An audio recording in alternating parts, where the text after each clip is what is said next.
record to the cloud. Why?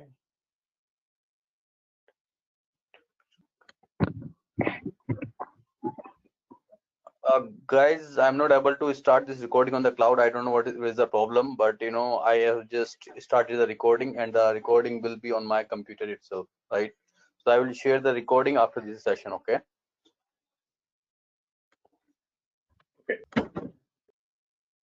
Hello? Guys, I hope you can hear me. Yeah, we can hear you. Can you hear us? I can hear you, yeah. Can you hear me? I can hear you, Cal. Okay. I hope you can hear me also. Yes. Yeah, Ankur, we are able to hear you. Okay, so basically, guys, today is the 8th day of this particular training, and today what we are going to do, we are going to use the ATP adapter, and using the ATP adapter,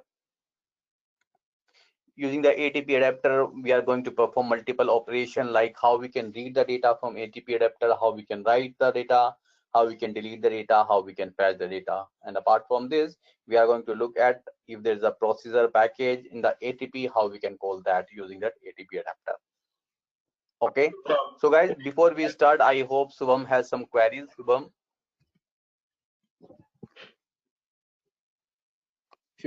you there? Yeah, Ankur. The thing is that I told you, not able to actually. There is an issue with mapping. Okay. So now I'm going to try that to edit the map, but I'm not able to edit. It's showing that it's in view mode and it's activated. You can't able to edit. Might be I'm doing something wrong. Okay, no issue. So let me just share my screen. I will log in into your instance, right? And let me know which integration. Yeah. So let me know which integration you are using. Ankur, can you hear me? I can. Yeah. Create this one. Create CSV file. But Ankur, are you planning on zip file? So what you do? Yeah. So we will cover this today itself, Cal. Okay. Yeah. So this is only the view integration. This is already activated, right? So this integration is already activated. You are trying to write the file over the FTP location. That is what you are trying to do, right? But I'm getting the error, which I'm showing you. But here looks like that you have a EMP. Where is the data? I hope you have not put you have put nothing on the payload, right, section. So what you are going to do, put them. So here you can see, right, when I clicked on this particular metadata link, here you see in the request you don't have any post payload, right? So then if you don't have any post payload, what are the things which you are going to write into the file, right? So Shubham, I hope you have not looked the video properly, right? If you will see the video properly, then I hope you will be able to move forward. Here I will show you the problem. In the request, right, you have not, you have selected the XSD, okay, XML schema. Okay, cancel. And what is that schema? Okay, so can you please share the schema which you are trying to Ankur, I think I have to take that not as XML schema. I have to take the XML because I have taken the XML only, which you have shared the file. Okay, no issues. Got it. So here you are doing a mapping, right? Take employees. So the same schema you are using, which I have given to you, is it? Yeah, but that is not with namespace, no? So I have taken that XML schema. Okay. Can you share this schema with me, which you have used actually? Yeah. Hello? Yeah, please share. Please share or WhatsApp.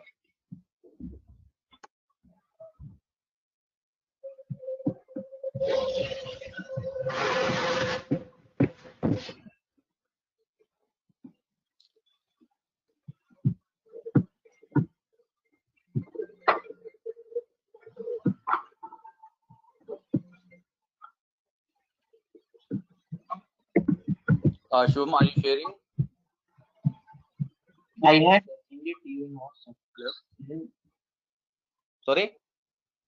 I had sent it in WhatsApp. Check. Okay, I'm just checking. Okay. So what is the problem you are getting? Okay, so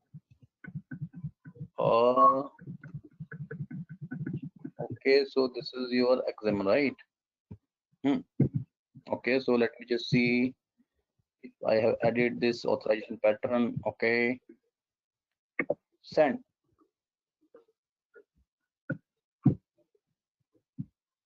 So request has been accepted. So where's the problem? It's getting accepted. Yeah. Might be So I interesting. hope I'll tell you actually. Oh, there's an error. Yeah, that's fine. Just give me a minute, please.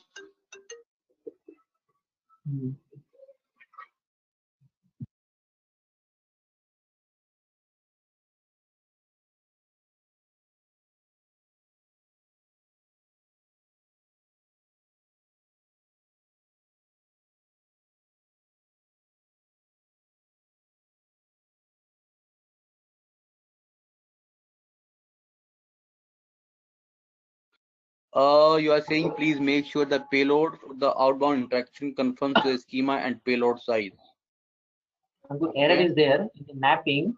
There is 2 ID which I had created as a node, which is wrong. If you open the mapper file, let me see.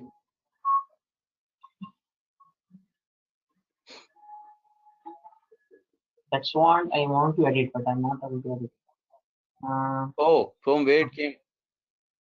Might be I had created instead of creating employees, I had created that ID. No issues. We can delete this. No issues. Yeah. So we need to create completely mapping or just? No, this can be deleted. Okay.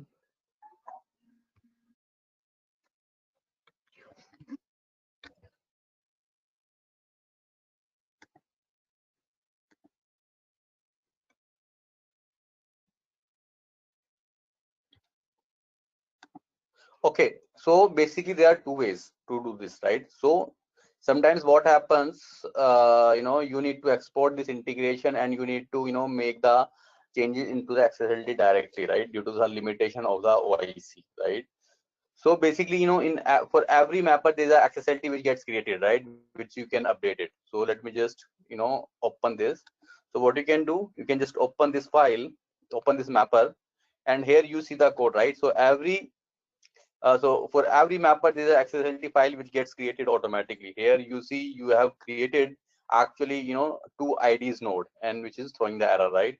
So what we can do for this, we can go to the designer and we can delete a one node by just clicking on this ID, and then you can delete the target node. This is the first way, right? The second way is that you can update this accessibility directly, in the IR file. So I'll tell you how we can do this. So what you can export your integration. How you can do this? You just click on this and this action menu, and you see here is the export button. So export button will allow you to export your integration. Just click on this export. Once you click on this export button, IAR file will be downloaded. So the IAR file name will be this create CSV file _b2.iar. It is nothing. It is a integration archive file, right? So let me just try to open this file, 7-zip, right? So I will show you, right? So the file name was create file, right? This one. So here you see this is the IR file. So I can extract this file. So once you extract this file, a folder will be created over here. So let me just download this, and here you see the create file IAR, and it is a folder. Once you open this folder, here you will see the certain folders under this. The first is the ICS package. Just open this, and here you will see 2 two folders, app instances and then project. If you open the app instances, it will show you all the connections which you have used, right? In the integration you have used two connections, FTP connection B2M, and the second is training REST connection B2. If you open this, you can see the details which you have used in your connection, right? Here you see the display name, here you see the source and target, right? If you open the second XML, again, here you will be able to see all the details which you have configured under your connection. But if you have given any password, the password will not be shown over here. Okay. Now, if you go back and open this project, under this project you have different folder, and under this project you have different folders. If you this project INR, it is only the project XML, which shows all the JCA, all the visuals file, right? So here, if you go back, you see the resource folder.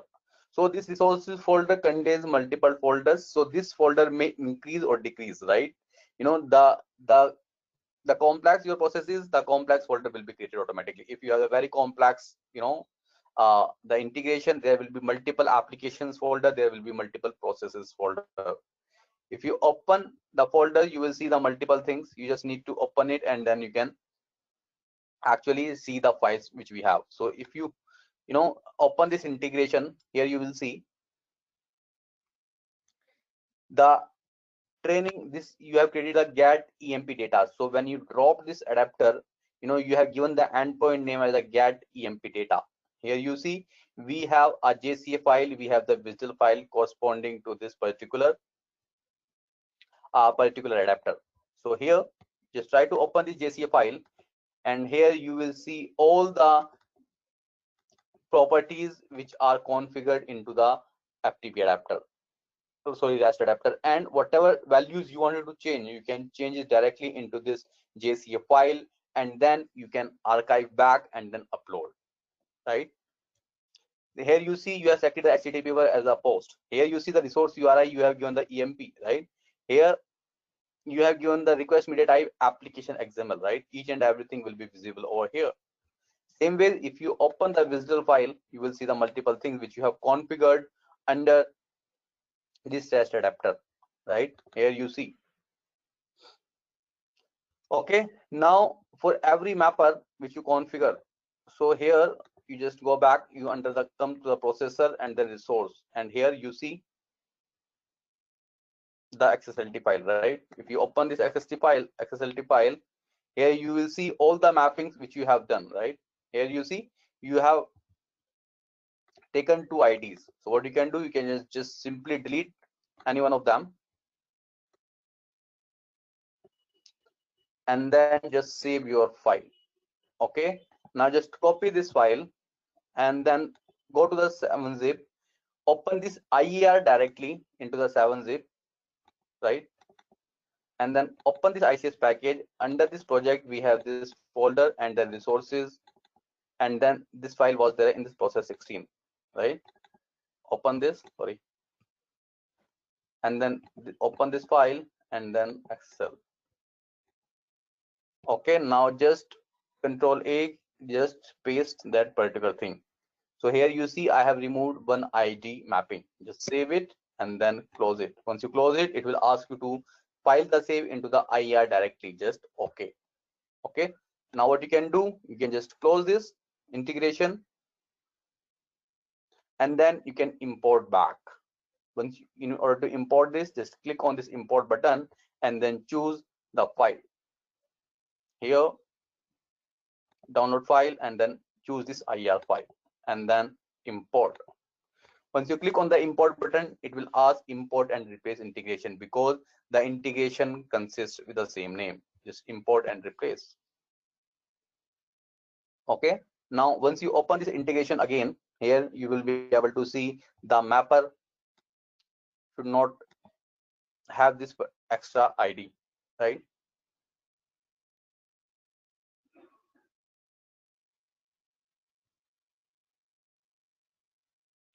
Oh, it's again showing. Why? Let me see.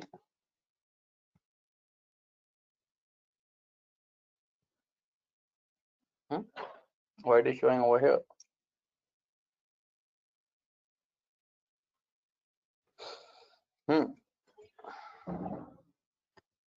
ID and then ID. Oh, name. Okay, hold on. So what he was doing here, you see under this ID. Oh, ID to ID, qualification to qualification, name to name, and then age is blank, right? So you are not doing the good mapping over here, right? So here you see you have this 2ID, right? So I have done something wrong over here. So you just remove this thing, and then I hope you can change this thing. This was not IT. So here you can say age, right? So what you can do, you can just remove this thing, and then under that age, you just copy this over here. You just close this, and then just add this, right? And then instead of name, you should have name over here.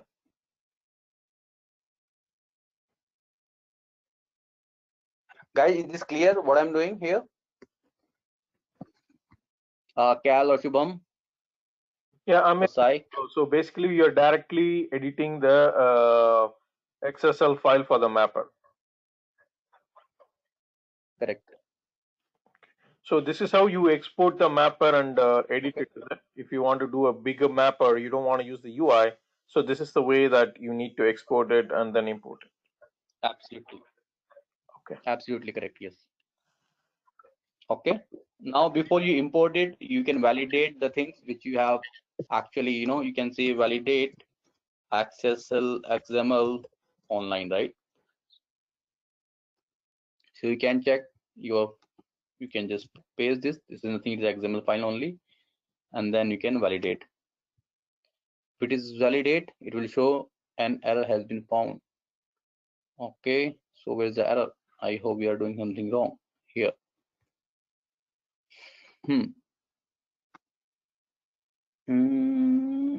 Okay, sorry. So we should remove it, right? Okay. So now you can, if you will not validate it, and then you upload the wrong XSL, and then the integration will not be activated. So again, I have some different issue.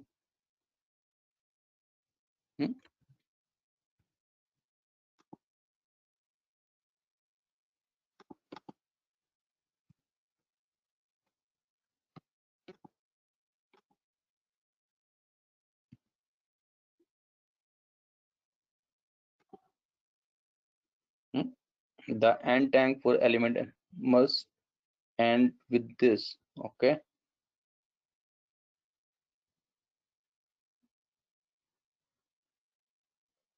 Where's the problem? Oh, okay, got it. Oh.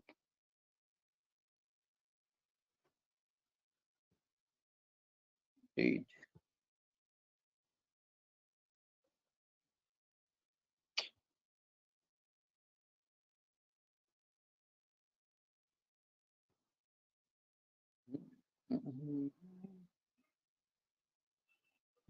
I hope this is correct, right? It's not saved, Ankur. Sorry? Oh, thank you. So let me just try it.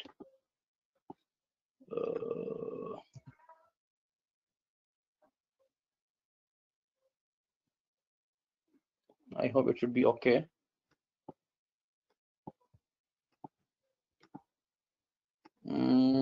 Then try this. Close.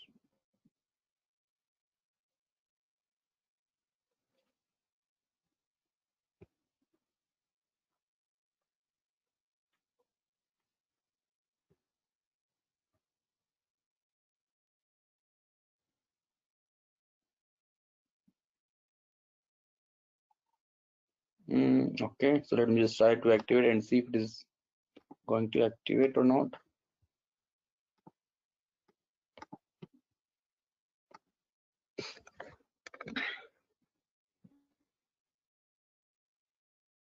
Okay, the engine has been activated.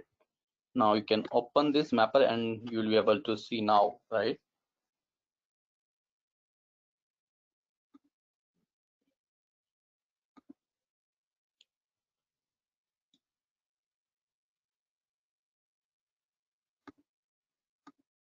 Okay, right, this is perfect. Okay, now just try to test it again from this Postman and then send. Now the request has been accepted. Now just close it, and here just go to the monitoring tab.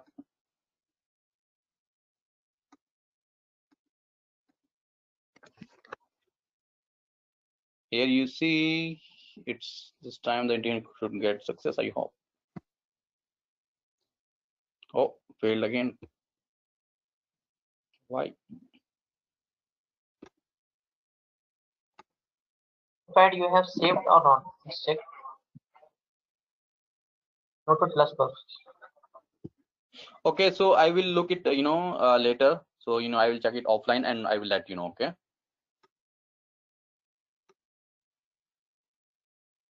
Shubham, is this okay? Yeah, good issue. Okay. So, okay. So, Cal, your integration, you are saying that you have already one zip file. You want to, upload one more file into this zip file, right? Yeah. So the use case is, assume that there is a zip file with two CSV files in that, and the third file needs to be put into the zip file and zip it again. Yeah. Okay. So basically here you see I have this particular folder, right, where I have this zip file, right? In this zip file I have two files. What I will do, I will put this file1.csv under this zip file and then will rezip. Okay.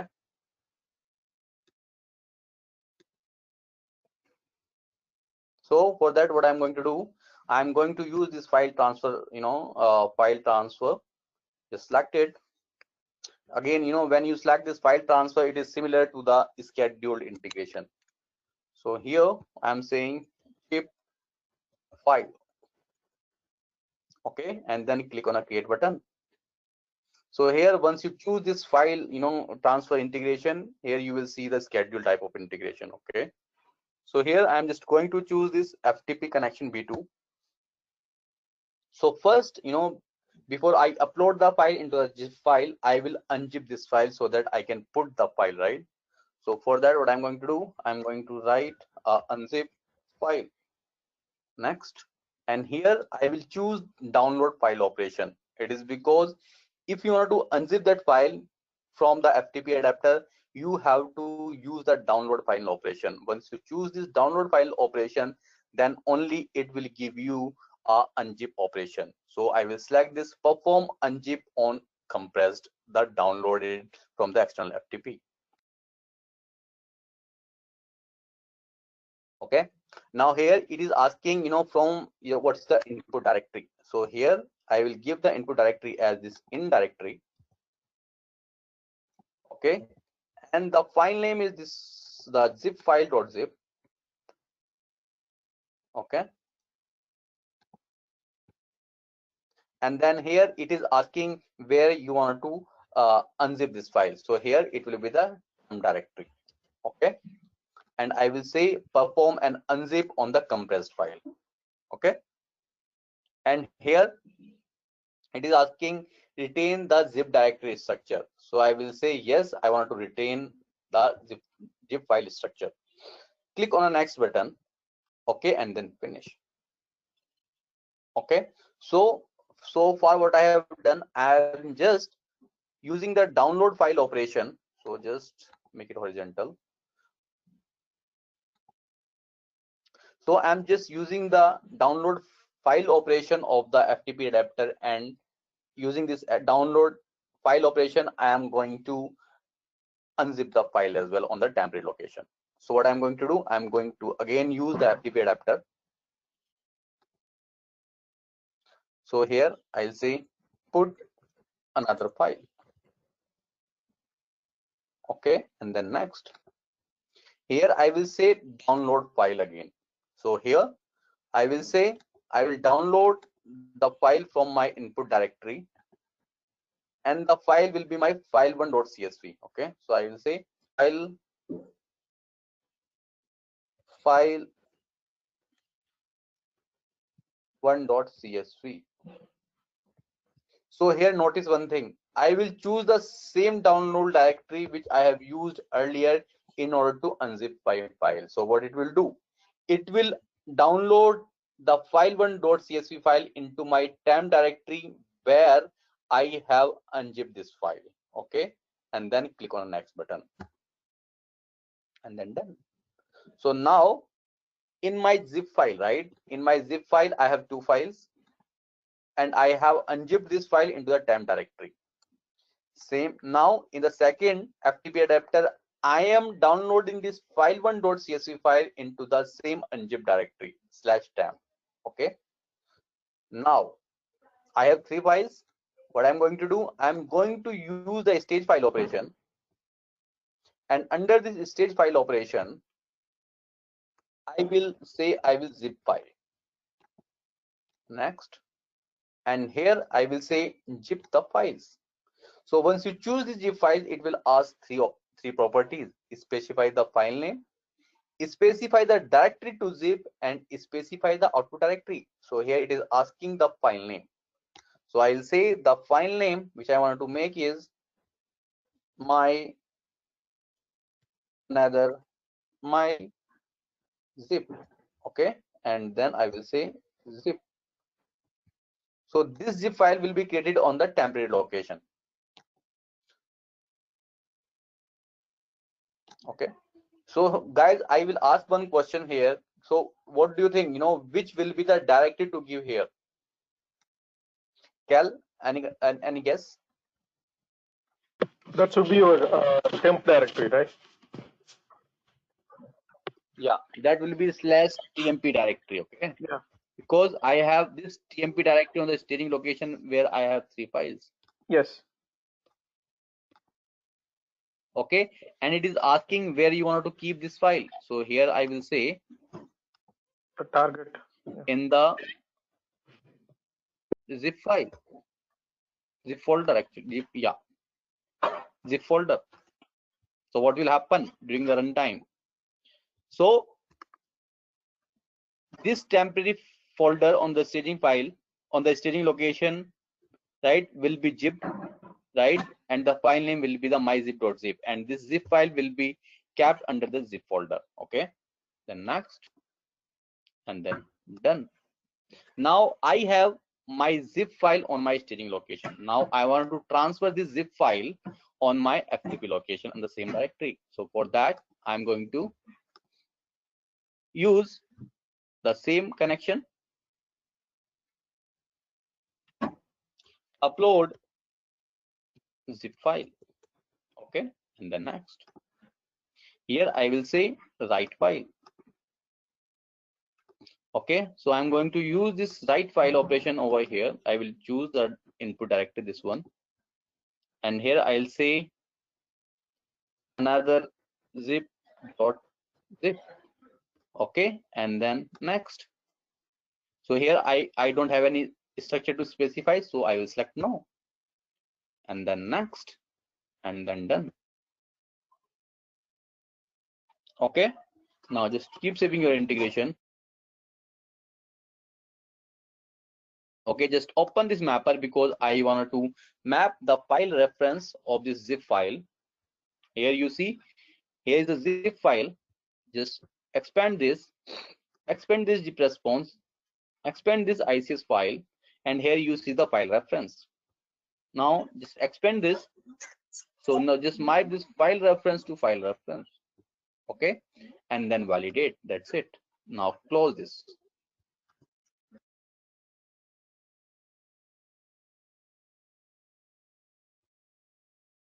Now what I want, I wanted to send a email notification once all the activities gets completed. So here in ICS, we have one notification activity with the name notification.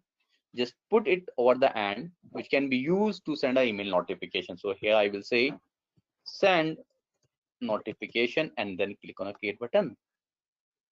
Okay. Now here, once you open this activity, here you will see the from, to, subject, and then body, and here's the attachment as well. So in the earlier versions of the OIC, there was no option to send the attachment along with this notification, but here you can send the attachment as well. So here I will select the from address. The from address will be my no-reply@oracle.com. Okay, and then refresh. Cal, can you share your ID, please, so I can send a notification to you? Sure. KAL. Okay. Let me text you. That is KAL.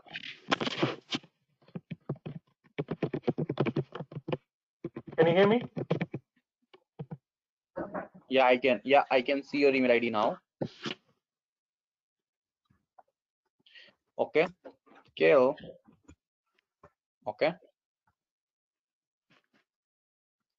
So you can take these email IDs from the variables as well. So what I will do for this, close it. Close it. So here in our OIC, we have the assign activities also, right? So here you see the assign. So you can drop this assign activity. Assign activity is just like the assign activities which we have in the technology. So this assign activity which allow you to create variables, and under that variable you can keep your static values. So I will say here assign variables, right? Just click on a create button. Here you see a pop-up will come up. In order to create a new variable, just click on this plus button, and here you can create a variable like I can say email ID. Okay, and then click on this edit expression. The data type will be the string always. So here I can put this thing. So the the recommendation is whenever you have such kind of static thing, right, instead of keeping all these in the assigned variable, just take it from the lookup. Okay, and then close it. Now here just use this notification again, and instead of hard coding the value, so I will take this from variable which I have created. This is email ID, right? So if you want to use this email ID at multiple places, right, and you use the hard coded value, right, and when you move your integration from another instance, you have to change this value at multiple places. So the best approach is just create a assigned variable, keep the email IDs variable there, and use this variable at multiple places where you want, right? So now another suggestion is, another good practice is that instead of keeping all these all these values which can change time to time, you keep these value in the lookup and take values from the lookup and assign to the variable, and use that variable in the further the activities. Okay, now you can mention the subject over here. You can make the dynamic subject, and or you can give the static subject. You can say a file has been zipped successfully. Okay,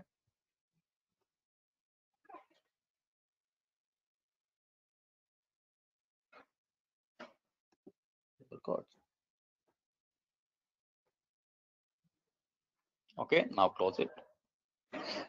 Now here you can give the body. If you want to give the body HTML, you can give the body in the HTML format. If you want to give the plain body, hi, the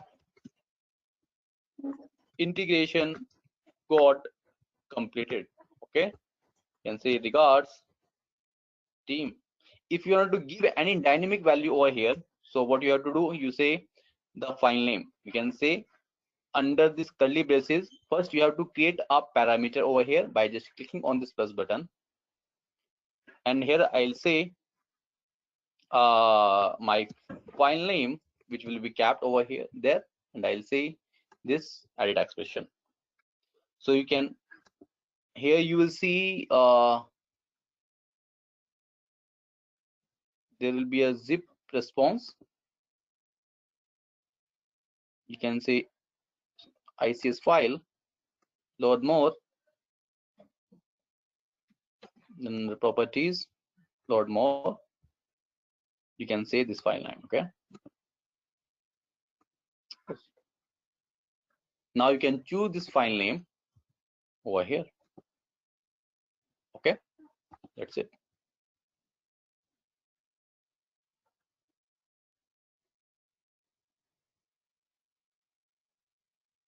The notification parameter not okay. Now just validate it. Okay, it's okay. Now if you want to send attachment, so what you can do? No attachment. Okay. Oh, looks like they are showing this attachment over here. I don't know why.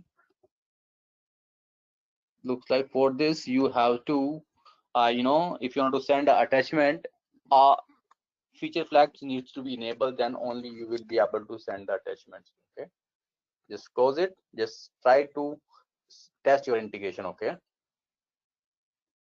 save your integration. So first I have to tracking this.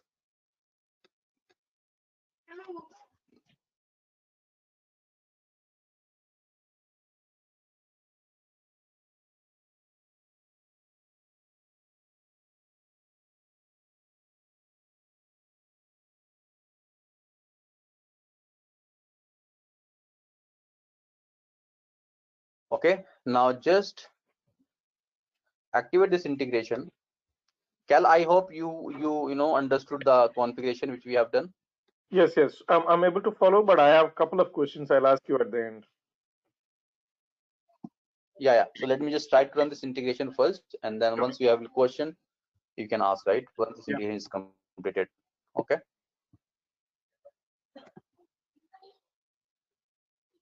Now just, yeah, it's done. Now just submit your integration. Submit now, and then submit now. Okay, now the integration has been submitted. Just click on this ID to see.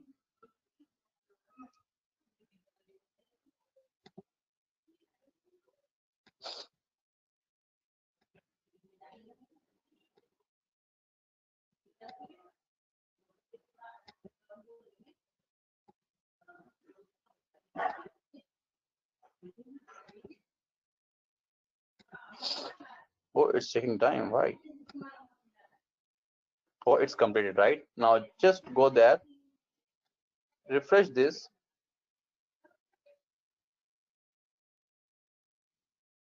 Looks like it got disconnected. So Kelly, meanwhile, can you see if you have received any email? I'm checking it now. Hold on, give me 1 minute.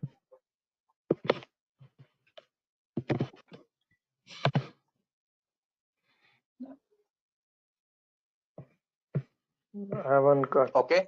Hey guys, see. Okay. No, sure. So here you see the zip file has been created. Now just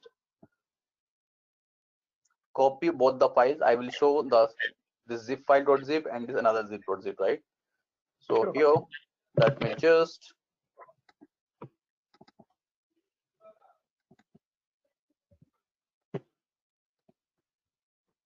okay. So here you see the zip file.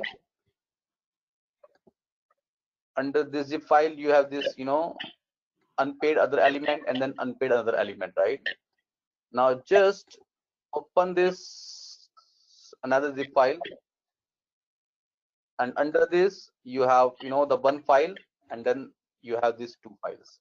Okay, so what you have done under this, actually under this zip file I have another folder, zip folder, and under this zip folder I had this file, right? So what I have done, I created another zip file with name another zip file and put my file over there.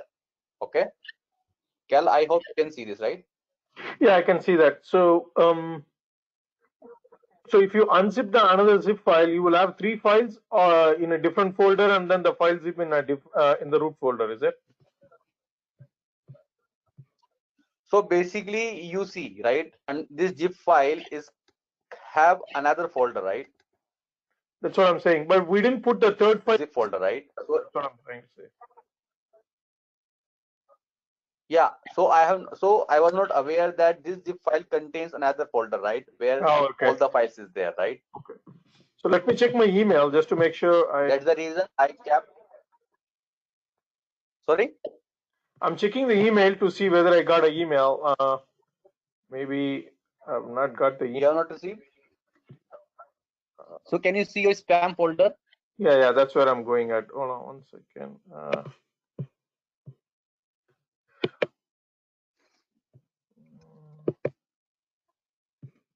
Not So yet. sometimes it takes time in the, I have, seen this thing earlier also, in this free trial, the notification is not going out, or sometimes the notification comes very late. Okay, that's fine. That's fine. But this is how we can continue. Yeah.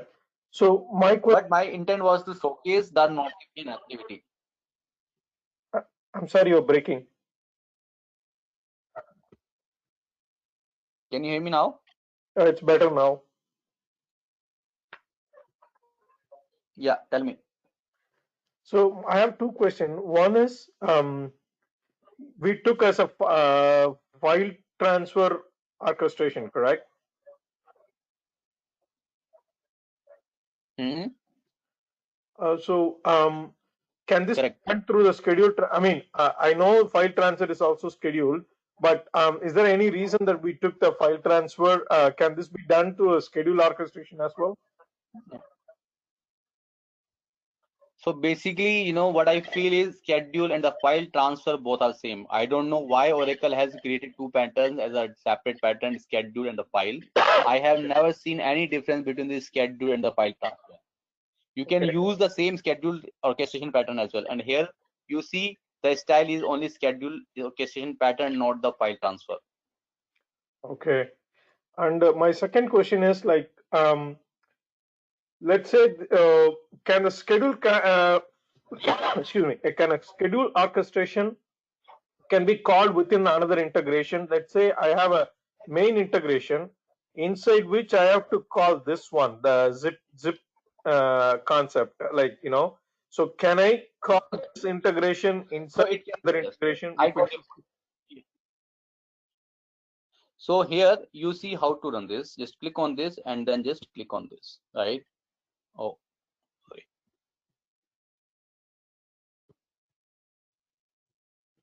Yes, it can be called. I hope just click on this. It's not giving anything. Okay, just hold on. Let me just try to copy into different incognito window and see how it goes. Oh, I'm not able to open it. Yeah, but you can call, another this schedule integrate into another integration. I will show you this as well. Yeah, because we have some case where we call integration within integration, but I'm not sure whether schedule integration call be called from another integration, because it's basically scheduled, right? So I was wondering It can if be. I can call. It can be. Okay. Thanks, Cora. Appreciate it. Thank you. Yeah, no issues. Okay, so guys, let's jump to the ATP adapter, right? So basically, you can create ATP adapter is one of the, the Oracle, the database adapter. So sorry.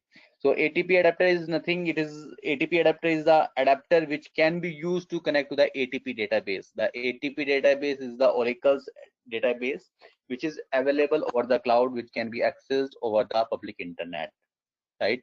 So basically, what you can do, you can create the ATP instance as well. I will show you how you can do this, right? So in order to create a ATP instance, first, log in into the oracle.com and go to your this page actually. This OCI page, right? So I'm just going to this particular page. Next.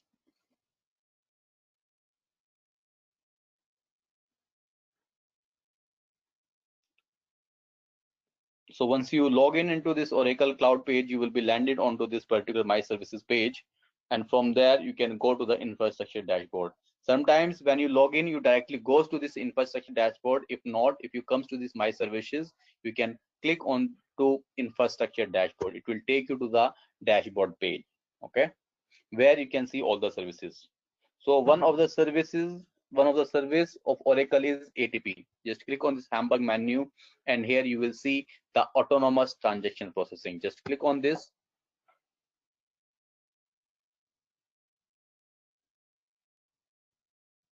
And here you will see create autonomous database, right? So you just click on a create autonomous database in order to create a instance. Here you can give the compartment name. The compartment name is auto-filled.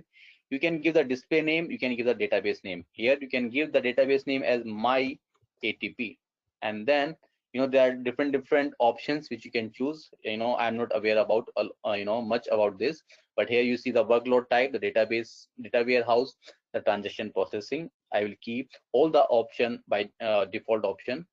Choose a deployment type, as a shared infrastructure or the dedicated infrastructure.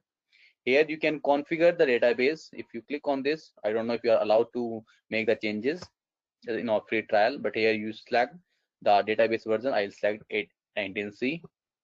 Okay, here you need to give the storage. I give it 1 TB, and then auto scaling option. By default, user schema will be created with name admin. You need to give the password. So I'm just giving the password.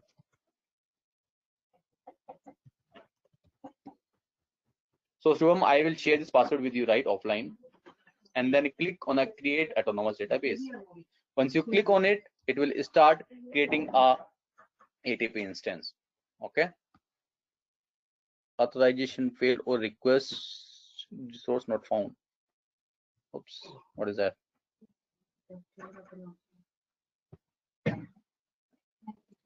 Oh, okay. So basically I'm logged in as a my username, but Shubham, when you will log in with your username, you will be able to create it. Okay. Shubham, you can go ahead and you can create this ATP database. I don't have sufficient privilege in order to create this ATP instance. Okay. Okay. But I have given you idea how you can do this. Okay. So do I need to create it or? You can create it later. You can create it later, Okay. but I will show you, on my own instance how Okay. we can, once it will be created, what are the things which we can see.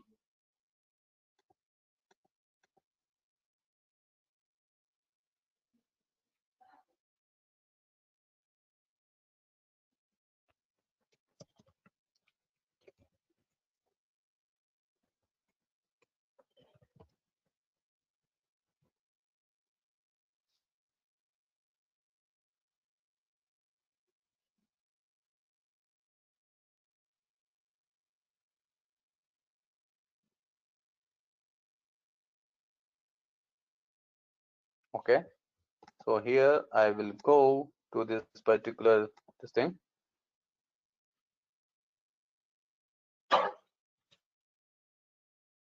Now here you see I have created a database with a TATP connection. Just click on this. This is already available. And here you see once the connection will be once the instance will be created, it will come as available.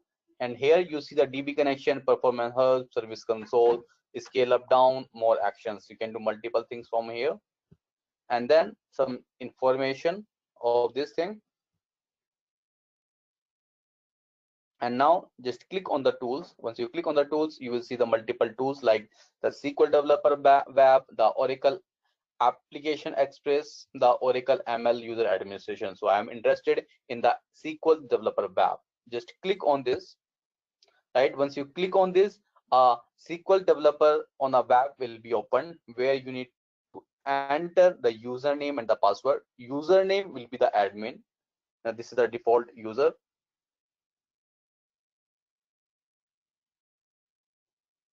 And here is the admin, and you can enter the password which you have given while creating this instance.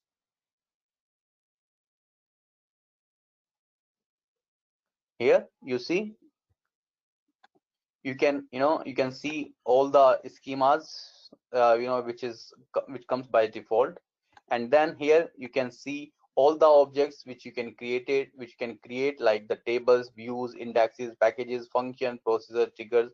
You can do each and everything from here. So once you click on the tables, all the tables will be loaded. If you click on a views, all the related views will be opened. If you click on a packages, the packages will be opened. So this is a SQL developer on a web which you can use in order to create the objects under this ATP database.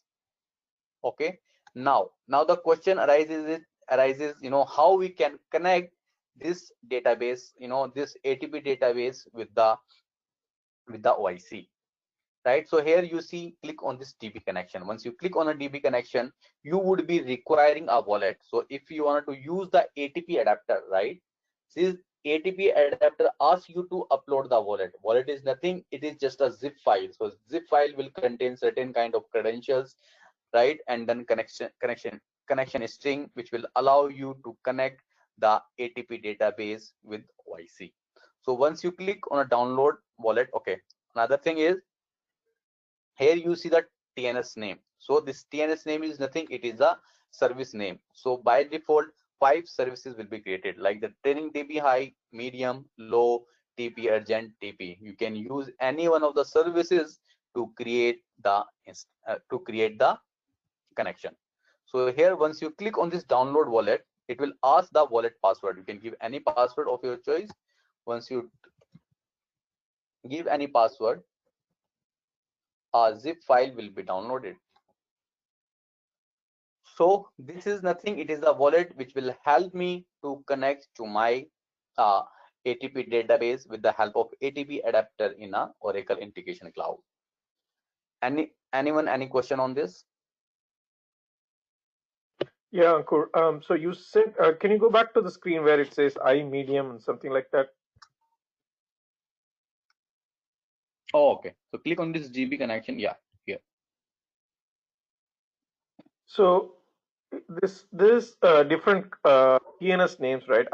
It is because of the volume, or I mean, what is the reason for this kind of various connection values? Well, actually, I'm not expert this ATP, ATP database, but I'm not aware about why they create, the multiple TNS names entries. Okay, that's fine. Maybe we can see the documentation. Okay. Thanks, Ankur. Yeah. No issues. Okay.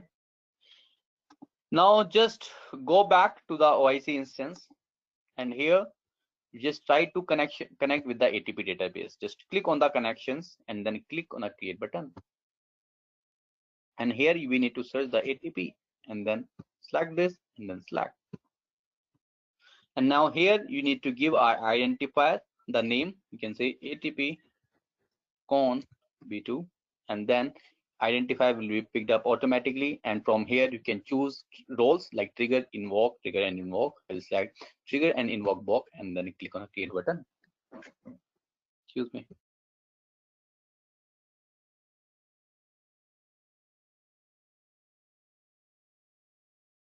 Okay.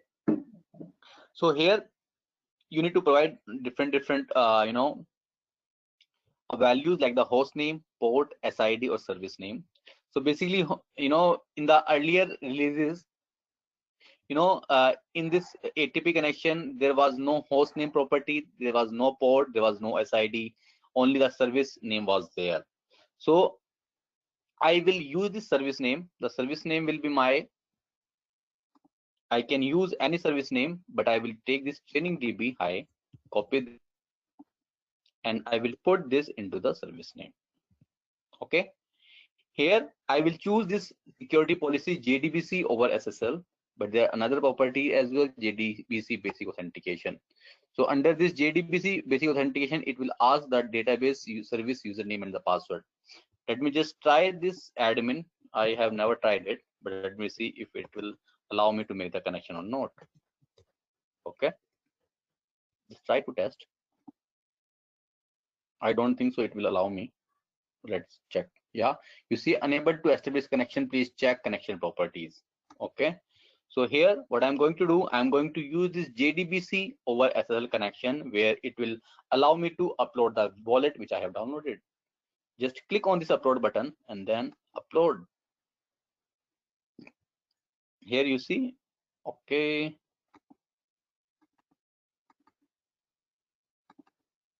So I will upload this thing, and then I will enter the password of wallet which I have given during download of this wallet. Okay, same way I will give the service name. My service name is admin, and then I will give the password. And here you can configure the agent group also if your ATP is accessible behind the firewall. That's it. Now just test.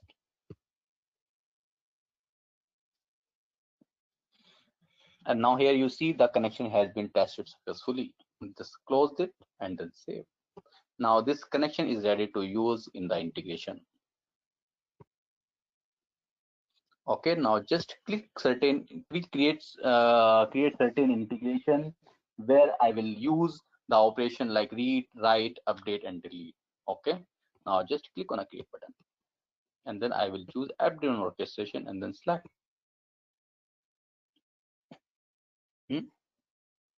What is that? Integration with code, zip file, and version is not found. Oops.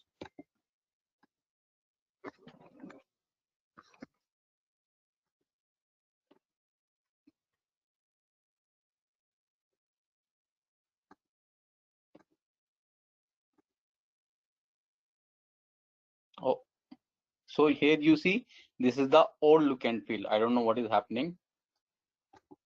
Click on the integration and see.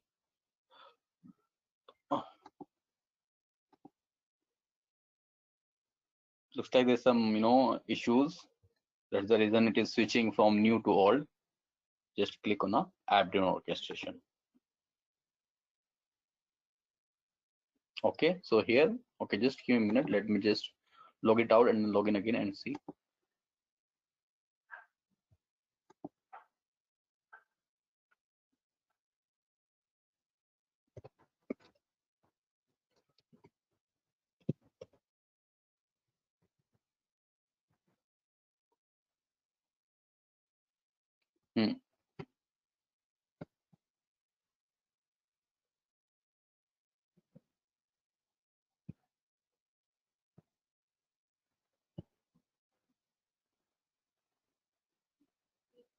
Okay, now just use the ATP integration, and then I will say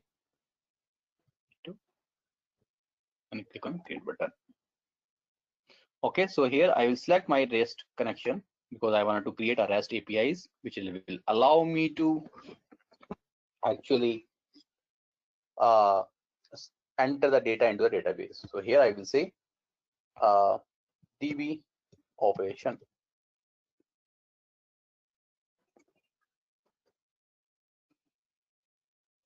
Okay, so here in this REST adapter, here you will see one option like select to configure multiple resources or verbs. So I will select this, which will allow me to create multiple verbs from a single REST adapter, which means if you want to create a single REST API, which will allow all the operation like create in the database, update, delete, or read. So you can do each and everything from a single wizard. So just select this checkbox and click on the next button.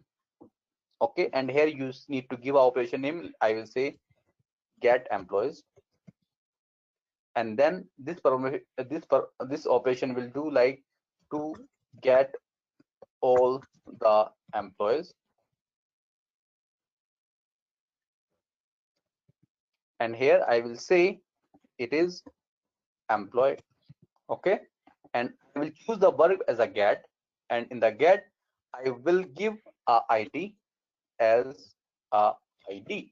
Okay, and then I want a response back. Next, and here I will choose here you see the ID. I will choose this is an integer, and then next. So in my ATP database, Okay, I already have one table which I'm going to use it. The table name is my new table, and let's just try to make a query, and you see how many columns you have under this table. Okay, I have ID, name, qualification, and age. So what I'm going to do, I'm going to use this JSON because I need a response back in line, and here I will say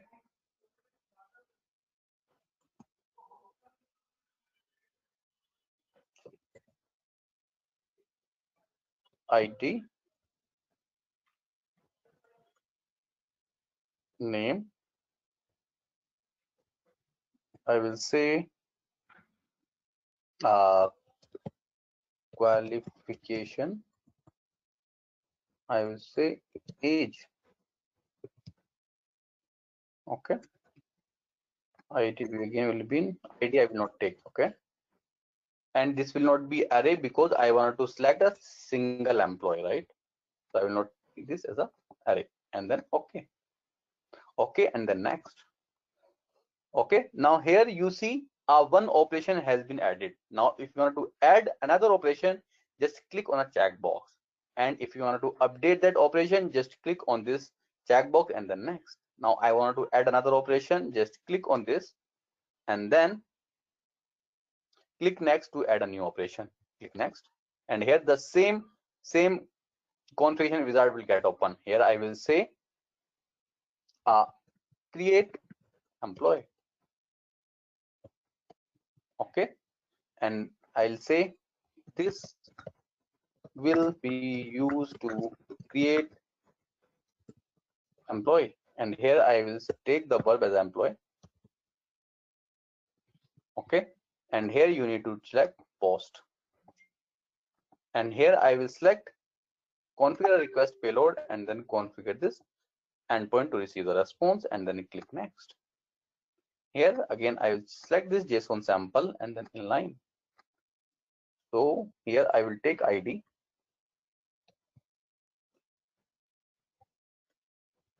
I will take name, I will take qualification, I will take age. Okay, so I just copy it somewhere. Okay, and then next, and then okay, and then next, and then I need a response also. I can say I need a status back.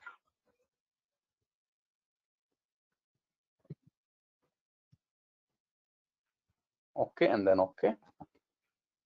I click next. Here you will see this list will get increased and it will show 2 operation. Okay, I will choose another operation. The next I will say delete employee. I will say this will be used to delete an employee. Okay, and here I will say employee, and I will say ID because I want to delete an employee. Here I will choose a verb as a delete.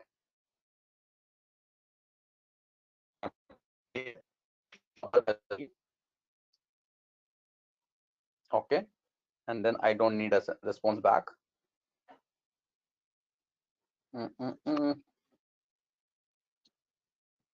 Okay, and then next, and then next. Oops, what happened?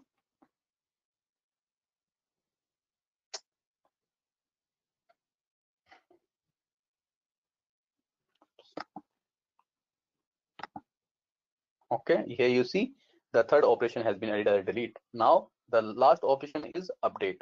Okay, so this next, and here I will say update. This will be used to update an employee. Here I will say employee, and I will update an employee based on ID.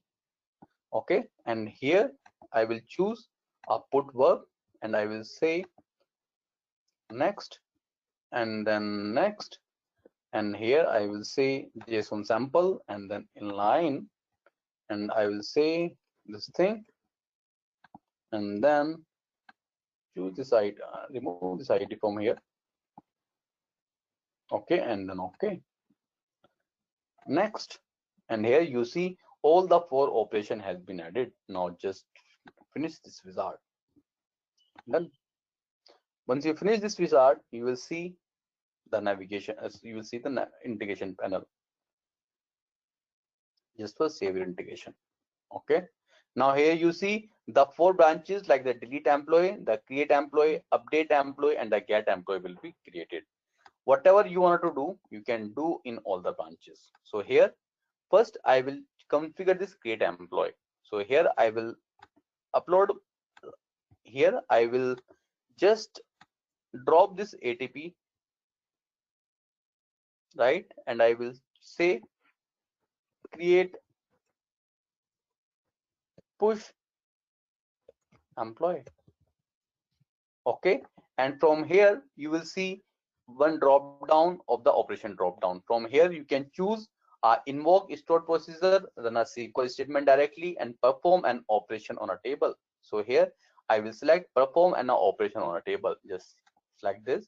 Once you select this operation, you will find 4 options like insert, update, insert, or select. So I'll use this insert operation, and then next.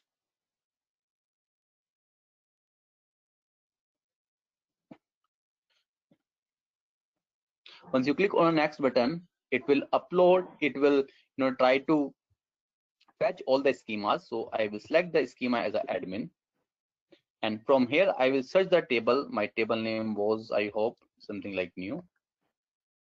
I will search the table as a new,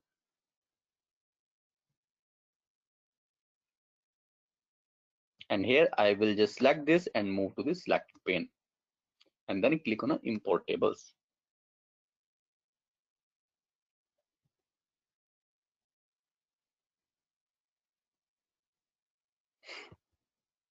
Once you click on import tables,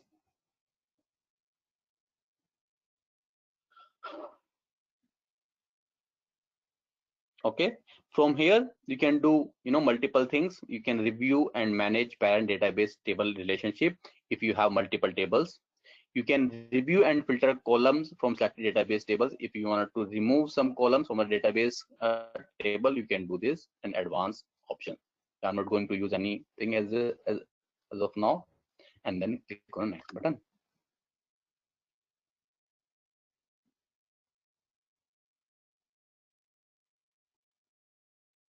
And then done.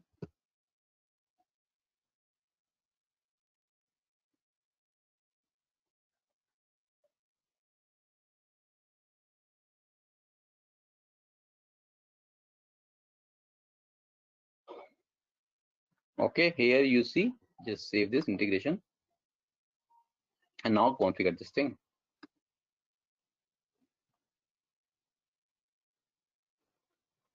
Here you will see the request mapper, and then new table, and then you can map ID to ID, name to name, qualification to qualification, and then age to age. Okay, and then validate, and then close this. Okay, and here you see I wanted to send the status as well.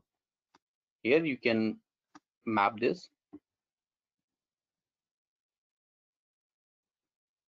You can map the status in the response mapper. Sorry, just click on this create target node, and then you click on this set text, and here you can see user has been created successfully. Okay, and then validate. Oh, sorry, I have to select this actually.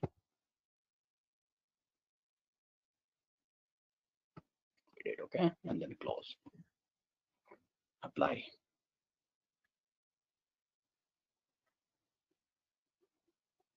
Okay, Now here I want to choose this get employees. Okay, so again you can configure anything. So I'll use this adapter over here in this section, get employees one. You can,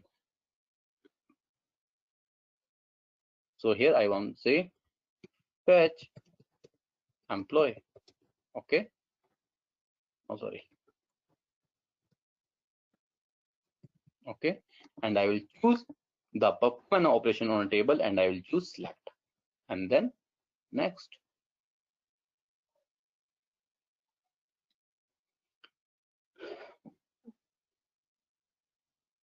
From here I will choose the schema as an admin, then search my table as a new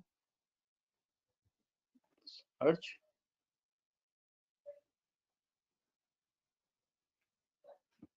then move this to selected pane and then import table.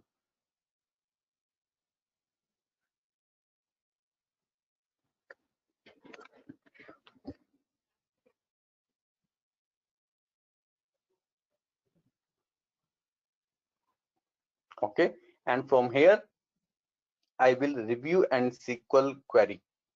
Okay, because I wanted to add a where clause in this particular table so that I can fetch data based on that ID. So I will select this review and edit SQL query. Edit this.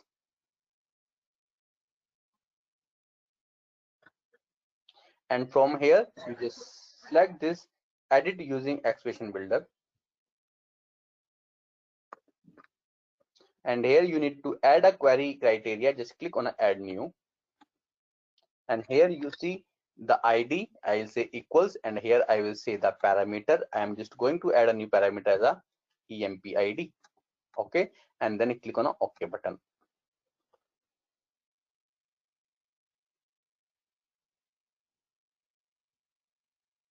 Now here you will notice a where clause has been added against that ID, and then employee ID. I will give employee ID on a runtime. Click on a OK button.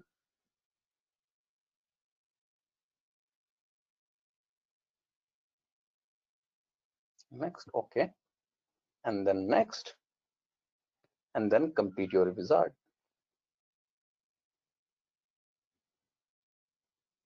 Okay, done.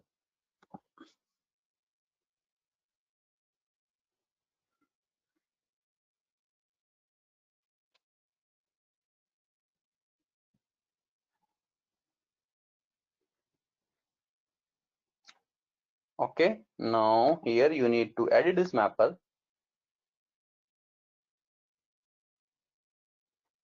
Here you see the employee ID, and is a template parameter which I'm taking, and here you can just map this ID to employee ID and then validate, and then close it.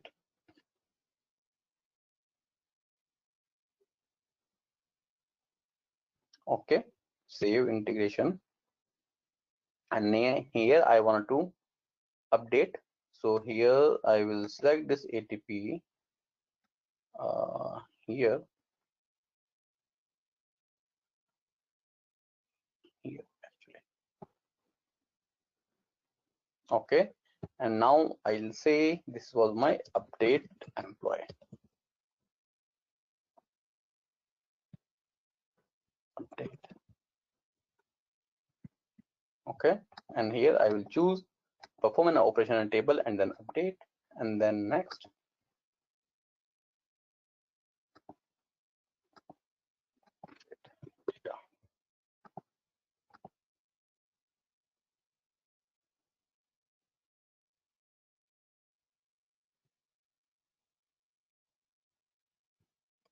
Admin, and then new.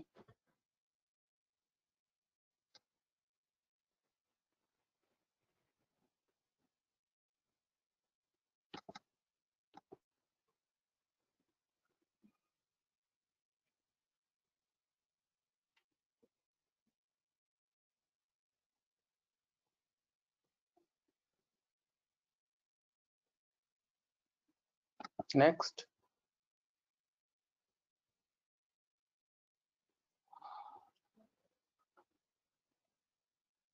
London.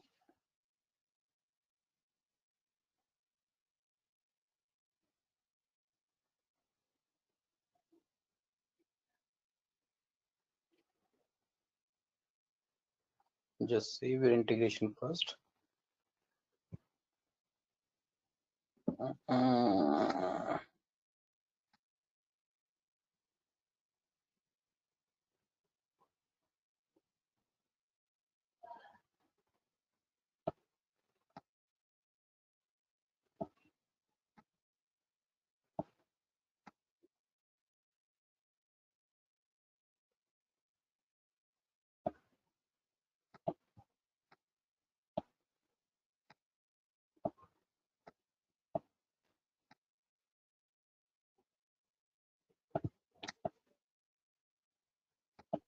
Now you can just save integration,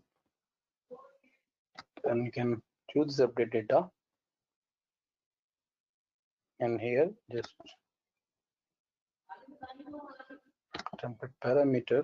Oh, what is that?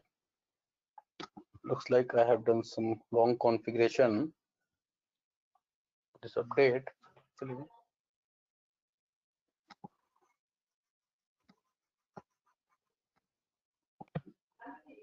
Can you press the reset button? It will redraw that for you, right? This one? Reset button on the top. Yeah. So looks like I have done some wrong configuration. For this update operation, update this thing.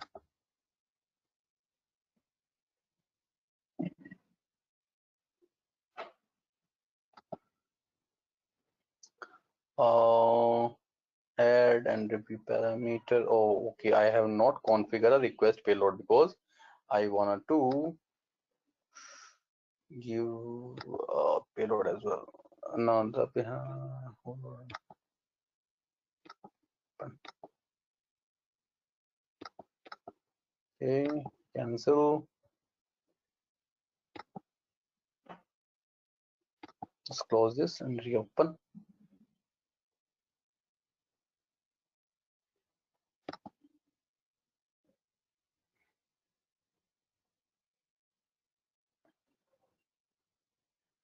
Basically, I have to give the information in the update operation back, and here you can put next. Here I have to configure a request payload over here. Next. Oh, what happened?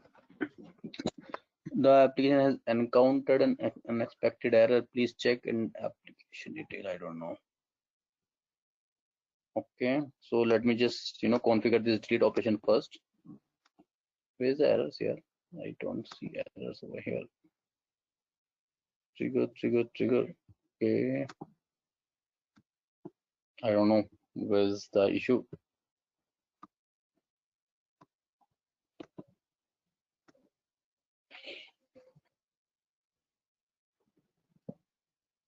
Let me just log out and then log in. I hope it will resolve them.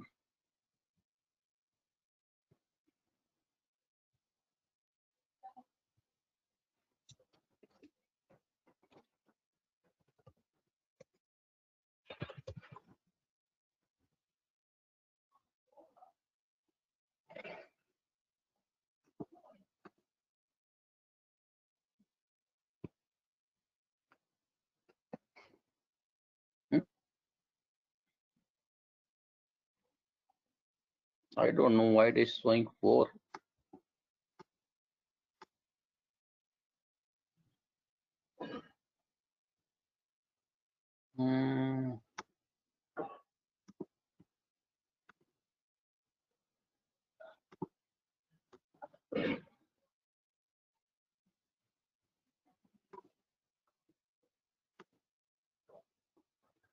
Okay, so looks like I have to first do a tracking. Okay. So basically, if you want to enable a tracking for this, you have to select this and then enable the tracking on the different option. So first I will choose this delete employee. I will configure this delete thing, and I will say delete an employee. And here, once you select this perform an operation on a table, you don't find any delete operation. So for this, I have to choose or run a SQL statement. Okay, and then next, and here I will say delete from new table where ID equals to hash empid, and then you need to validate this SQL query. And if it is success, you can then only can click on the next button and then done. Okay, now you need to map the ID.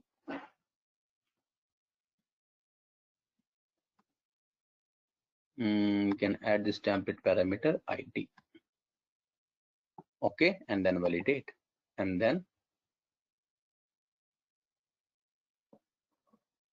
close.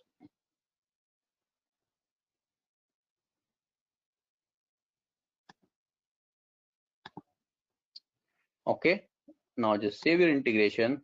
Now if you wanted to enable a tracking for such kind of operation, you have to just click and then click on this more actions, and you have to enable a tracking for different options by clicking on the particular operation. Just click on this create employee. For this create employee, the thing will come up, and here you just need to select the ITS tracking parameter. Save your integration. Now again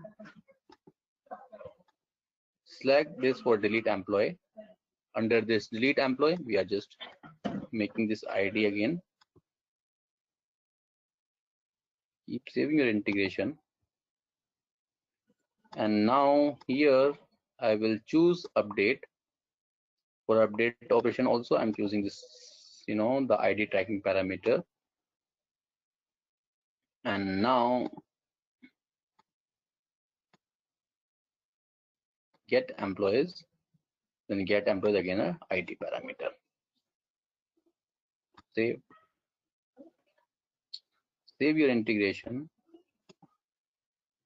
Just try to update this because I wanted to give the payload into the update operation. Okay, so I hope I will be able to make the changes now. Here just update this.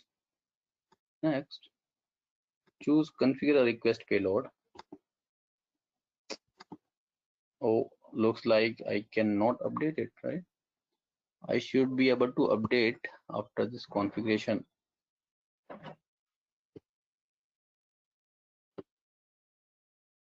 Okay, but let's just save this integration.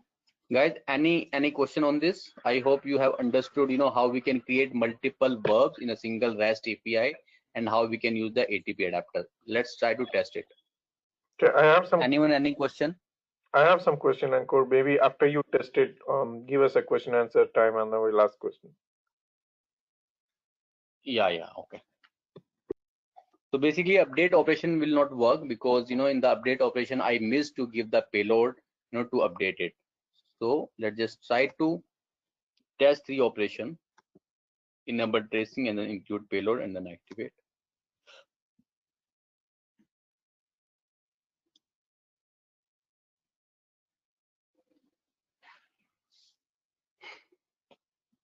Okay, now the NTN has been activated. Just refresh this screen, and now just try to click this metadata. Okay, here you will see when you select this metadata operation, it will be bifurcated in the operation name like the delete employee, and it will give the endpoint URL of the delete. Same ways, the create operation endpoint, the method post, the media type, then request sample, the response sample. Same ways for the update, same ways for the get employee. So just try to test one by one. So first I will try to create an employee. Okay, So I will this thing, give this thing, and then I will choose basic authentication, and then go to the body, and then row, and then JSON. Okay, so here I will take this thing for the create employee, and I will give this thing, I will select 101, I will say Amit MBBS, I will say age is 35. Okay, and now just click on a send button. Oh, sorry, it will be a post operation, sorry.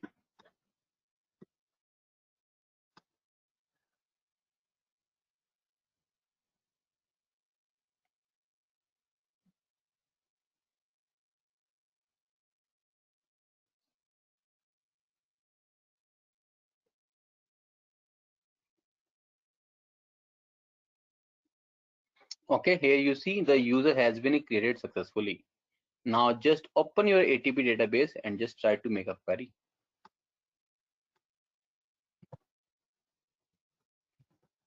Found new table and then just query. Here you see the, sorry. Shit.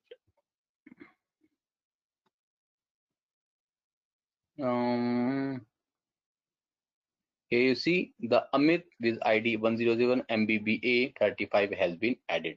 Okay. Now just try to make another operation. I will say the get operation. Where is the get operation? This one. Okay. I will choose the get operation. Okay. And here I will see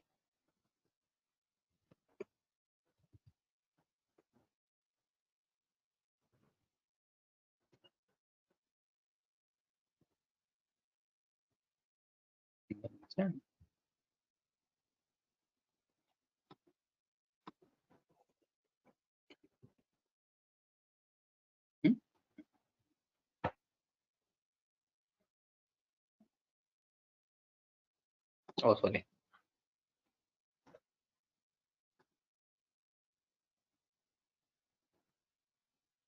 Oh, looks like I have not mapped the response. I will do this. And in meanwhile, I will show you the delete operation. Okay. You just delete this. I will delete this employee and then send. Okay. Now this user 202 accepted. Now just go back here and just try a new. Okay. This time the user should be deleted. Okay. Now here you see the user has been deleted successfully. Now just, yeah, Cal, I hope you have some queries. Yeah, Ankur. So my first question is like, if you go to the integration, right? Yeah, I'm going there.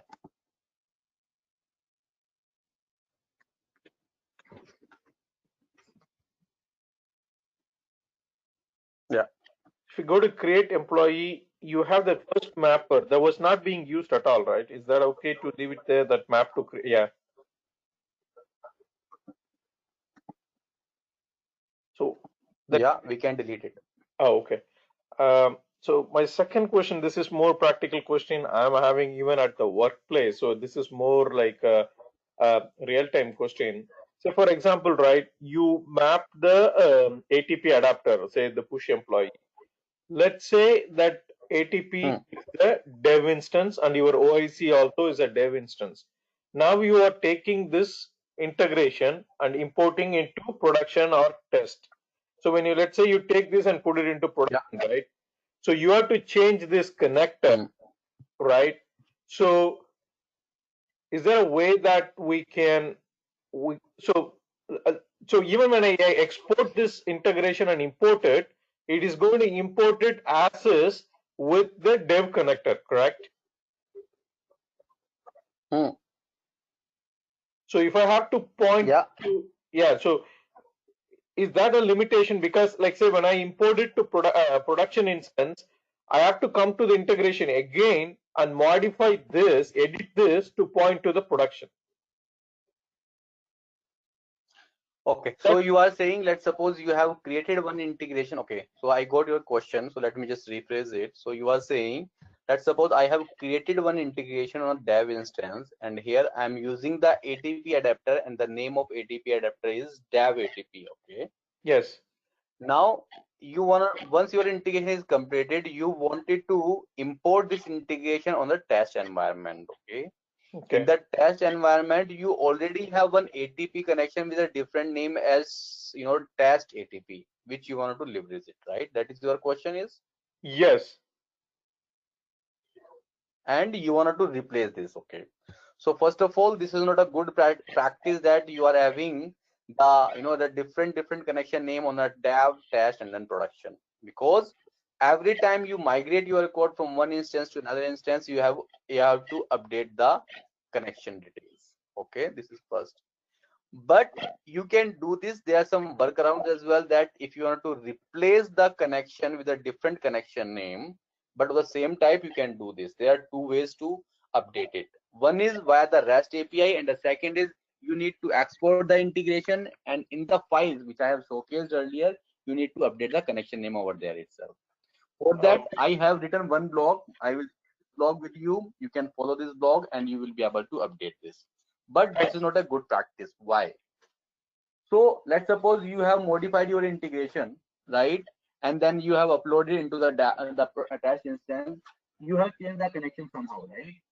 But later, some changes comes in. Then you will make the changes into the dev environment. Then you will upload the integration of the test. Then same ways, you have to change the connection again, right? Which is not a good practice.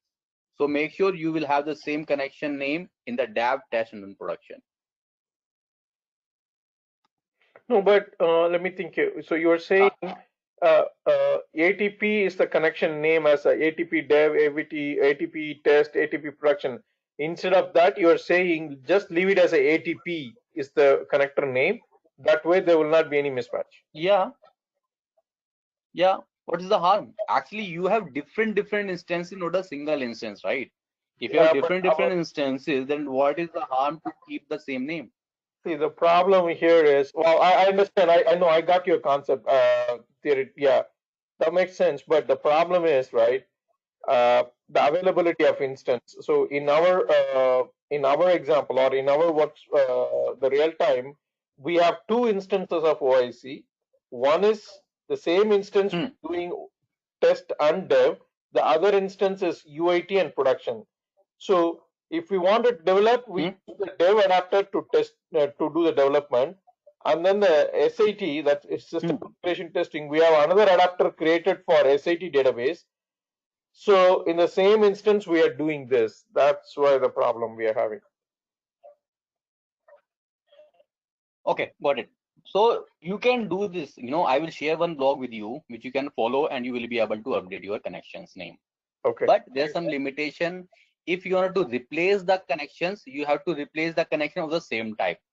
For example, if you have an ATP database configured, you can update the connection with the same type of adapter. If you think that you want to replace the ATP adapter with the REST adapter, no, this is not feasible. Yeah, no, it's the same. Instead of pointing to different place, different instance, it has to point to the right instance. Yeah, share the blog and I'll try that out. And if you can do this, I'll come back to you. Yeah, but Cal, as I described, this is not recommended. It is because, let's suppose one time you have done this replacement, but second time or third time, the fourth time, every time you make the changes in the dev, you have to make these changes every time. Okay. You understand, I hope. Not recommended. Can you reiterate it? I'm saying this is not recommended actually. Which is not recommended? The having a different connector name. Yes. Okay. Okay. Yeah, share the blog. I will try that out because this is a real example I have at I will share. and I'll see how that goes. Yeah. So I forget to map in this fetch thing.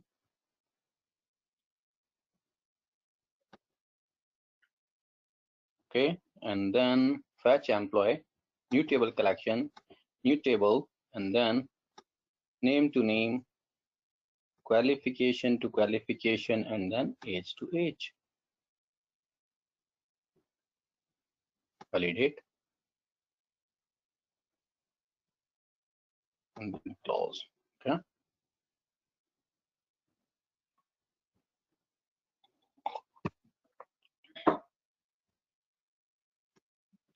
And then I hope update I'm not able to make the changes, but let me just try one more thing. Let me just try one more time.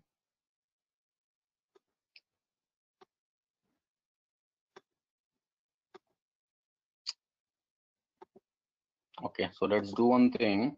Let's just try to delete this and then add it again. Okay.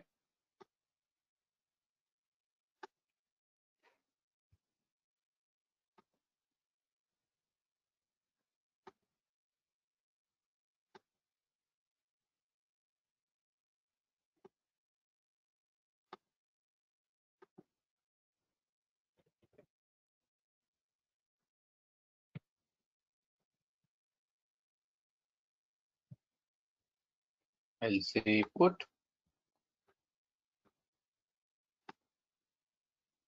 Okay, I will not take response back.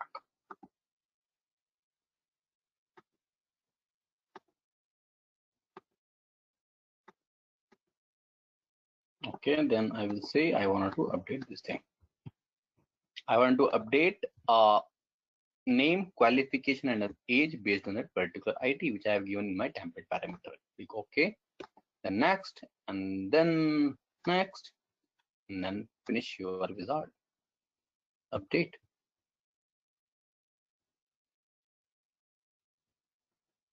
Oops. Oh, what is that? DB operation. Okay, I delete this.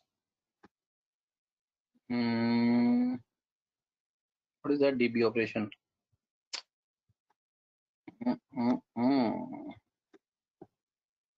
Can't I delete this? Right out.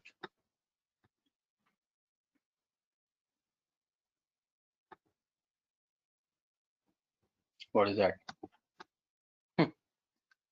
See the problem.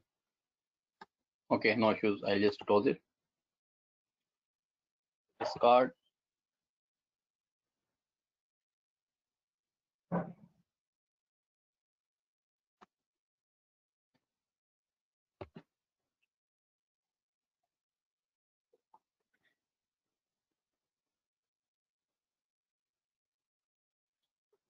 Okay, yeah, cat is there.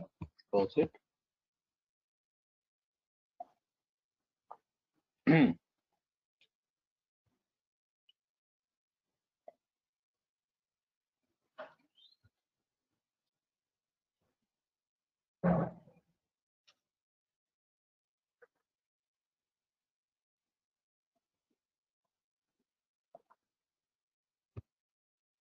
Just refresh it, and now just test your get operation. Okay, get.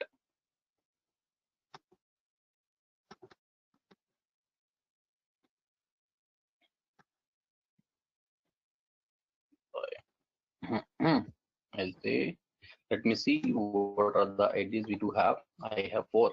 Okay, I'll say 4. I will add the authorization parameter and then send. Here you see I'm able to get the name, qualification, and age. Guys, any question on this DB operation? Anyone, any question? I hope it is clear.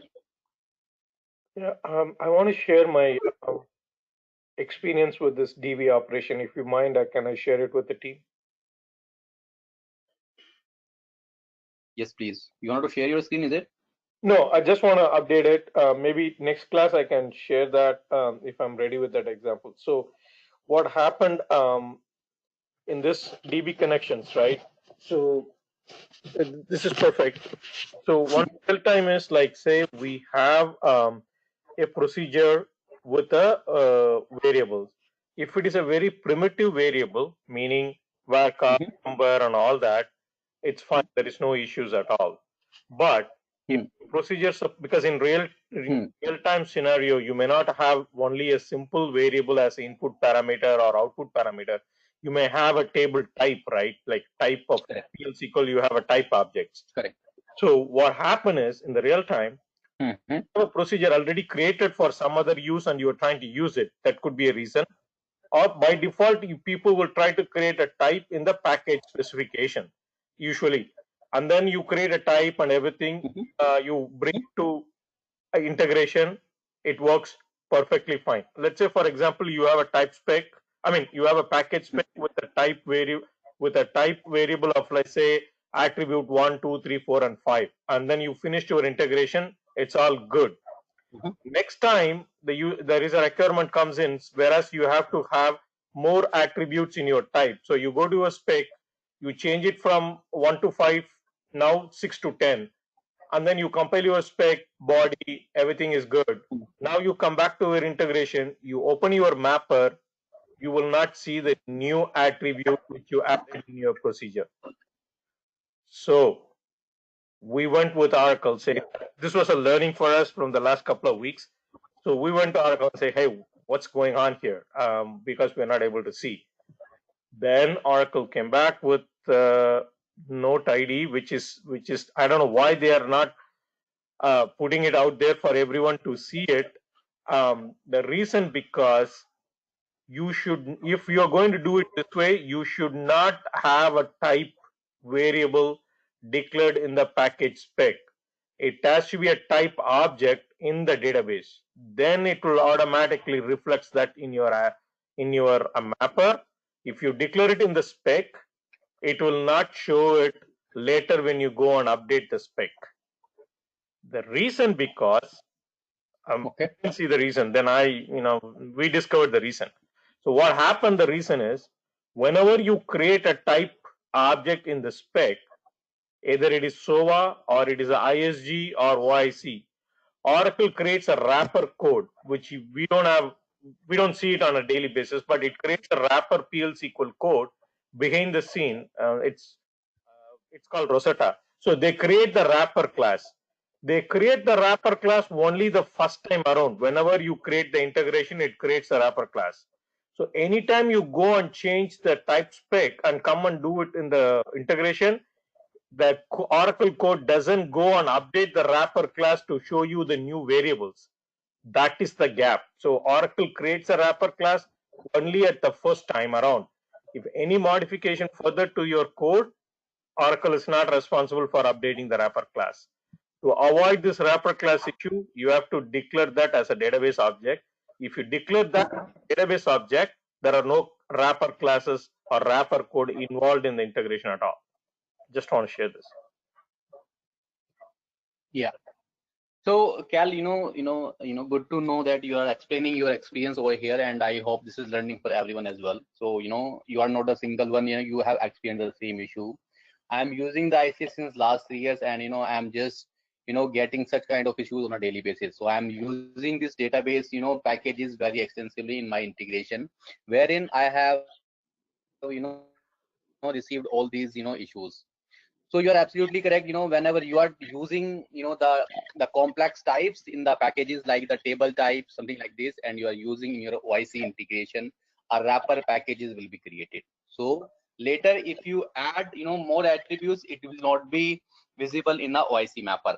This is not for the OIC itself. Even if you consume these packages in the SOA, right, the Oracle OSV or the BPL, the same case will happen. So this is the default functionality of all these middleware platforms, right? So I have dealt with these situations. So what I have done, so you're absolutely correct. You have to update your wrapper packages manually in going to the database, and then all these extra information will be visible in the mapper. You are absolutely correct. Yeah. So can you share this node ID which Oracle has shared? I would like to look into it. And I have a lot of integration where I have used these kind of packages where the table type input parameter, output parameter is required. And Sure. every time I need to add a new parameters, I'm afraid that if I add it, I have to do a lot of tasks. And even I don't know that the things will go, as very simple. Definitely. So can you please share this node ID? I will look into it. Yeah. Yeah. The thing is, So you are saying it's exactly. I'll ping it in the WhatsApp after the class. But just to FYI, the note ID is not very. It's a typical Oracle. They didn't give very extensive this thing, but it at least gives you what they really meant. So most of this is, as you said, it's more of our learning while trying to fix it. But one thing correct. I wanted to say, like, we use extensively the ISG layer. So from ISG, we are migrating to OIC. So our input JSON payload is also comes as a type object. Our output is also a JSON payload as a type variable. But I will share that with you, and then you can take a look at it to see whether that is useful for everyone. So Cal, you are saying, instead of using the table type, what should I use? Don't use the table type in the spec. Create the table type in as a database of DB object. There is a DB object called type, right? You have to create it that way. Yeah. Okay. Then use this table type in the package, is it? Yeah, then refer that so instead of take out whatever you did in spec as a type object in the database, right? And then refer the type object in your spec and the body. So tomorrow, if you go and add attribute, you will not add the attribute in your spec. You will add attribute directly to the type object, which will automatically referenced in your code. I hope, in my, I am not the DB guy. Actually, my DB guy is doing the same. They are creating the table type separately and referring into the package spec. But let me just cross verify if they are not doing, and I hope, I should, ask him to, just create a table type and refer them. Yeah, I can show that to you later if you want. I mean, from how we are converted from the spec to the data DB type and how we are using it. Just if possible, please share it with me, over email how you have used it. Just do one thing, just share the earlier scenario and then the modified scenarios over the email. Can you do this? Yeah, I will do this. And if you see, maybe you can create a blog for this. I will do that, yes, for sure. I need all these complex scenarios so that I can write blogs and I can share with everyone for their learnings. Yeah, definitely. I don't mind sharing the knowledge with anyone. So yeah, and thanks, Cal, sharing this, the useful information with everyone. This is a very useful information you have provided.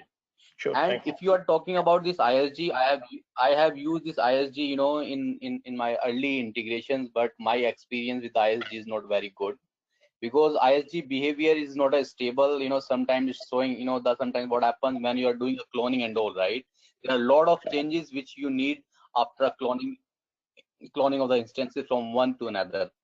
Sometimes looks like when we do a cloning, we are getting the password expiration issue, password expired issues, and then sometimes the integrations got failed and the API is throwing in an error.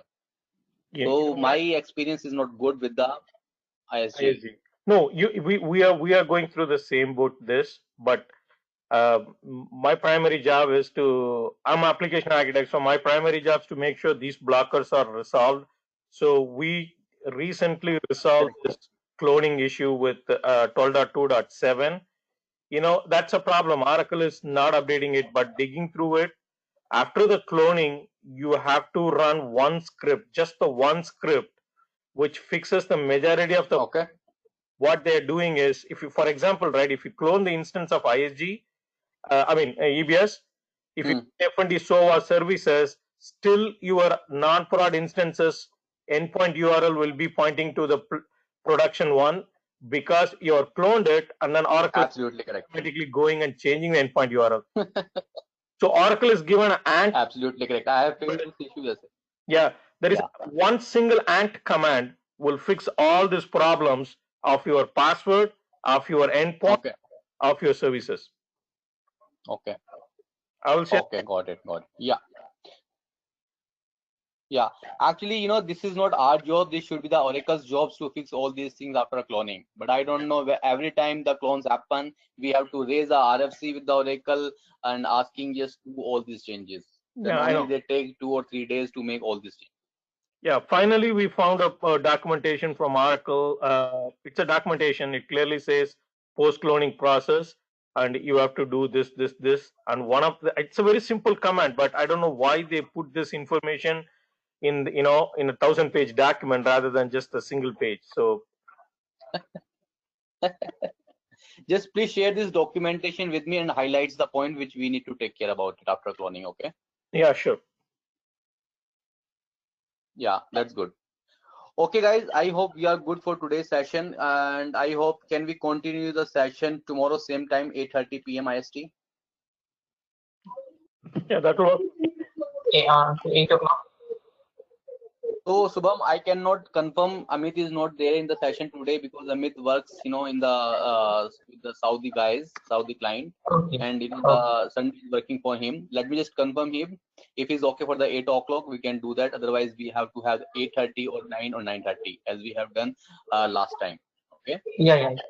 And Well, before the starting of the session tomorrow, let me, please give us that overview of that integration which we did today. Okay. Which one? This integration, because it's having 2 and 3 operations and what Okay. steps. So I will Yeah. just repeat it in tomorrow as well. Yeah, no issues. Yeah, because it's too much complexity is there, so might be. Yeah, no issues. Okay, guys. So let's wrap up for the day. We will continue tomorrow. Okay. Okay, thank you. Okay. Thanks, everyone. Bye bye. Okay, thank you.